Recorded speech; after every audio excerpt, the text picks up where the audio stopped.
يا صباح الفل. النهارده هعمل معاكم الحجازيه، بس هتكون حجازيه صيامي يعني نباتيه، يعني مختصر اقتصاديه، ما فيهاش لا حليب ولا زبده ولا بيض ولا برضو سمنه. هنعملها بالزيت وفي نفس الوقت مظبوطه، وزي ما انتم شايفين الحلاوه اهي.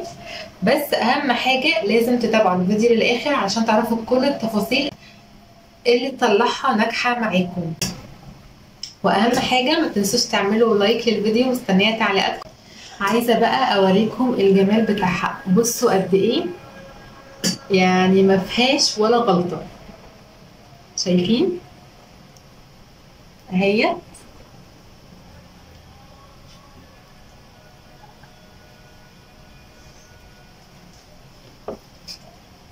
الصينيه دي مش مدهونه اي زيت، وبصوا مفيش اي حاجه لازقه فيها. ويلا بينا نبدا الوصفه. نص كوبايه من الميه الدافيه ونحطها في الطبق. معلقه كبيره من الخميره الفوريه.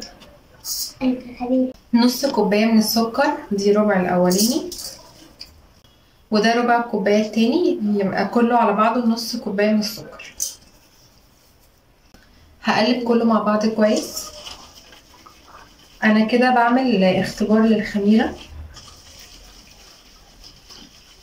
انا هقلبها مع الميه الدافيه والسكر، وبعد كده هغطي عليها وهسيبها حوالي 5 دقايق كده ايه تعمل مفعولها. هغطيها واسيبها 5 دقايق. في طبق تاني بقى هنجهز المكونات الجافه. معايا كوبايتين من السميد اللي هو بتاع البسبوسه، ادي اول كوبايه، وصحي. ودي تاني كوبايه. تقدروا تستخدموا سميد سايب او اللي هو بيبقى متغلف. وبعدين معايا كوبايتين من الدقيق اللي هو لكل الاستخدامات عادي، دي اول كوبايه.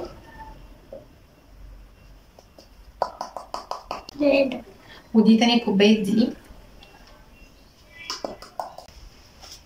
بعدين هحط رشه ملح.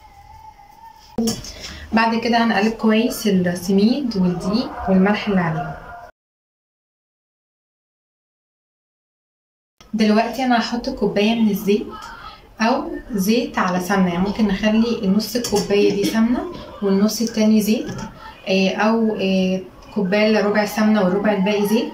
بس عشان احنا هنعملها نباتيه او صيام يعني، وفي ناس مش بتحب تستعمل حتى السمن النباتي في الصيام، فاحنا هنضيف الكوبايه كلها زيت.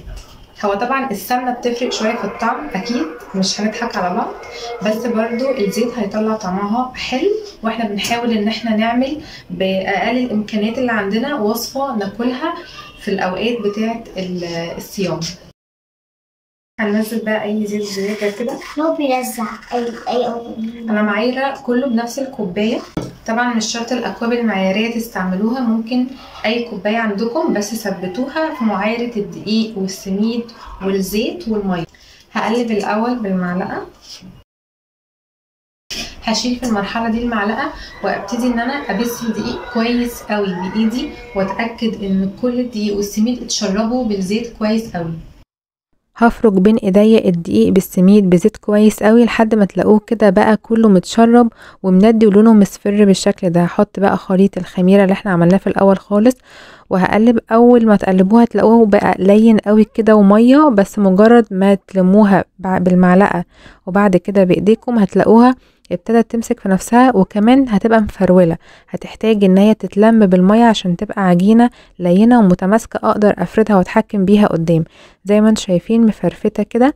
هبتدي اعجن بميه، دي اقل من نص كوبايه ميه انا احتاجتها، بس بزود بالتدريج علشان الدقيق والسميد مش في كل مكان زي بعضه، لحد ما تبقى لما معايا كده، وفي نفس الوقت مفيش عرق في العجينه، يعني بتقطع معاكم لما تمسكوها. كده العجينه بقت لما معايا ومش مكروله. وكمان احنا حاطين زيت، فالدقيق والسميد ممكن يحتاجوا ميه اكتر من لو عملنا بالسمنه، فناخد بالنا من النقطه دي. لو سمنه وزيت مع بعض ممكن يحتاجوا ميه اقل، ولو سمنه كلها فممكن تحتاج اقل خالص، ممكن ما تحتاجش ميه تاني غير النص الكوبايه اللي احنا اختبرنا بيها الخميره. فناخد بالنا من الملحوظات دي لحد ما تلاقوا العجينه متماسكه، اقدر اشكلها بايدي بالمنظر ده وفي نفس الوقت هي ما فيهاش عرق، يعني بتتقطع بسهوله ولينه جدا. يعني اعمل كده الاقيها لينه. هتلاقوها شويه بتطلع زيت عشان احنا حاطين فيها كلها زيت.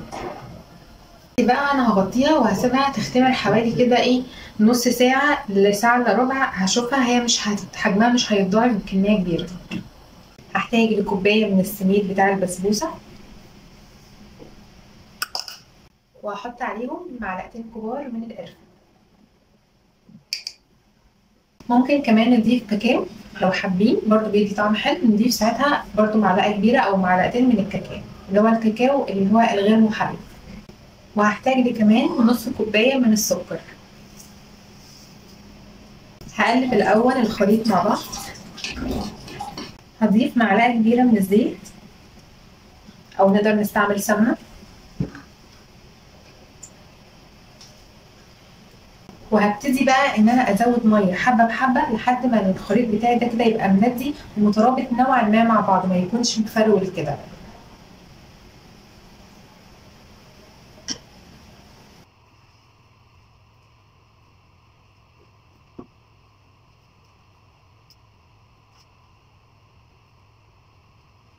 الخليط بقى مظبوط معايا. دلوقتي بقى ايه العجينه؟ نركز في الخطوات اللي جايه. هقسمها لجزء كبير شويه، ده اللي هيبقى في قاعده الصينيه، وجزء تاني اصغر ده الطبقه اللي هتبقى فوق. بتاع قاعده الصينيه انا محتاجاه كبير شويه عشان انا كمان هعمل سور للعجينه. نجيب بقى اكياس زي اكياس اللي هي اللبن دي الطويله، وهقصها من تحت وهفتحها. تقدروا تستعملوا اكياس تانية عادي او ورق زبده. وهجيب بقى الجزء الاولاني وهفرده تحت الكيس. ده بيساعد ان العجينه تتفرد بكل سهوله، تبقى ناعمه كده وملساء السطح بتاعها، ويبقى سهل ان انا افرد قوي بالنشابه. غير لما استعمل النشابه على العجينه مباشره هلاقيها بتبوظ معايا والسطح بتاعها هيبقى خشن. فالخطوات دي بتطلع الصينيه مظبوطه اكتر. فانا دلوقتي هجيب صينيه مقاس 28 مدوره، وينفع صينيه عادي مربعه او مستطيله، وانتوا تعملوا الشكل عليها. الصينيه مش مدهونه اي ماده دهنيه. هحط بقى العجينه وابتدي ان انا اطبطب بايدي وارفع العجينه من الجوانب كده، يعني زي اعمل سور علشان قدام لما احط الحشوه تبقى الحشوه مقفوله وما تطلعش بره العجينه خالص. اللي يخلي الشغل مظبوط اكتر ان انا اجيب الكيسه احطها فوق العجينه وابتدي ان انا افرد بيها. بتزحلق العجينه معايا وتخليها تتفرد بسهوله، وفي نفس الوقت تخلي سطحها متساوي وكل جزء واحد، مش حته طالعه ولا حته نازله. واساوي كده الاطراف يعني بالسكينه، واشوف الاطراف اللي هي مش طالعه قوي احط عليها العجينه. المهم يعني ان انا قدر الامكان احاول اعمل سور كده ايه شويه طالع من العجينه. وبقت بالشكل ده. هجيب بقى الحشوه كلها واحطها. انا استعملت الحشوه كلها. لو حابين تزودوا مقدار السكر تقدروا تزودوه عادي. هو انا كده عاملاها بسكر معقول، لا هي مسكره قوي ولا هي عادبه خالص، في الوسط. عايزين تزودوا اكتر من نص كوبايه مفيش مشكله. هفرد الحشوه كويس، وبرده هعمل معاها نفس الخطوات، ان هجيب كيسه واطبطب على الحشوه كويس قوي علشان تكون متماسكه هي كمان مع العجينه.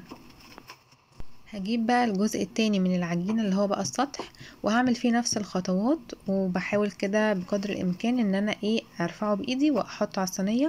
والخطوات اللي جاية بقى مجرد ان انا اظبط الشغل بتاعي، يعني ان انا اقفل الاطراف على بعض. وبرضو هجيب الكيسة وابتدي اطبطب على وش الصينية وكده بحيث تكون كلها متساوية.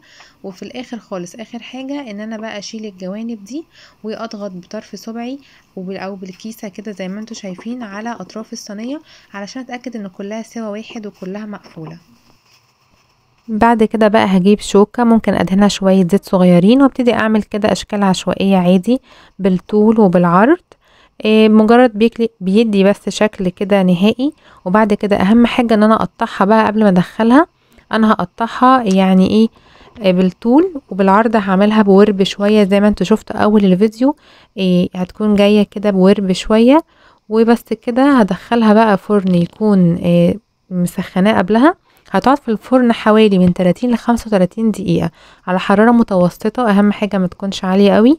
نراقب الصينية بتاعتنا. اول ما الاقي الجوانب كده ابتدت تحمر والوش، ممكن اطفي من تحت واشغل الشواية والف الصينية برضو كذا مرة في الفرن علشان كلها تاخد لون واحد.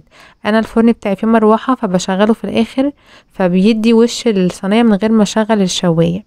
وطبعا اول ما تطلع من الفرن بسيبها لحد ما تهدى. ممكن ادهن الوش بتاعها بشوية عسل ابيض بمية دافية كده، ولو حابين تسقوها شوية شربات خفيف برضو هيدي طعم حلو. بس هي الحجازية الاسكندراني مش بتتسقى شربات، بس دي اضافة ممكن تعملوها، كنت عاملاها قبل كده بس بعجينة مختلفة شوية، بس سقيتها شربات. وادي كده الحجازيه جاهزه معايا، وبجد ريحتها تحفه وشكلها تحفه وطالعه يعني مظبوطه بالملي. بصوا الصينيه قد ايه حلوه.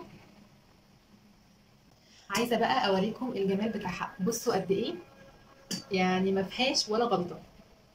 شايفين اهي.